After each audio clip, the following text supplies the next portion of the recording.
গিনি বিসাও আজ যেন থমকে থাকা এক দেশ। আকাশ মেঘলা, বাতাস ভারী, আর শহরের রাস্তায় শুধু একটি শব্দ, ভোট, ভোট আর ভোট। ভোরের আলো ফুটতেই মানুষ সারি বেঁধে দাঁড়িয়েছে ব্যালট হাতে। নিরাপত্তা বাহিনীর বুটের শব্দে মাটি কেঁপে ওঠে।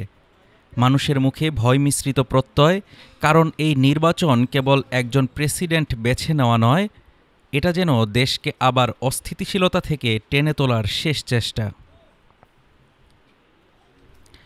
প্রেসিডেন্ট উমারো সিসোকো এমবালো, যিনি দ্বিতীয় মেয়াদের স্বপ্ন দেখছেন, তার চারপাশে ঘুরছে একটাই প্রশ্ন: তিনি কি টিকে থাকতে পারবেন, নাকি সামরিক ঝড় সবকিছু উল্টে দেবে? এক ভোটার কাপা কণ্ঠে বললেন, দেশটাকে বাঁচাতে এসেছি। ভুল মানুষ নির্বাচন করলে আবার অন্ধকার নেমে আসবে। আরেকজনের চোখে আগুন, যদি ভোট না দিই অভিযোগ করার অধিকারও থাকবে না। আজ না এলেই নিজেকে ক্ষমা করতে পারতাম না। জরিপ বলছে এমবালো আর প্রতিদ্বন্দ্বী ফার্নান্দো দিয়াজ দা কস্তার মধ্যে দূরত্ব নেই বললেই চলে। 50% না পেলে যাবে সরাসরি রান অফে, আর সেটাই হতে পারে দেশের জন্য আরেক দফা ঝড়।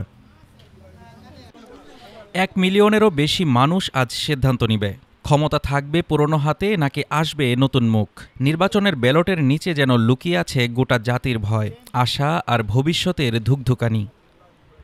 আজ বিসাও ভোট দিচ্ছে, আর ইতিহাস দরজার আড়ালে দাঁড়িয়ে দেখছে কে নেতৃত্ব নেবে আর কে পড়ে যাবে ক্ষমতার অন্ধকারে। Desk report, Dhaka today.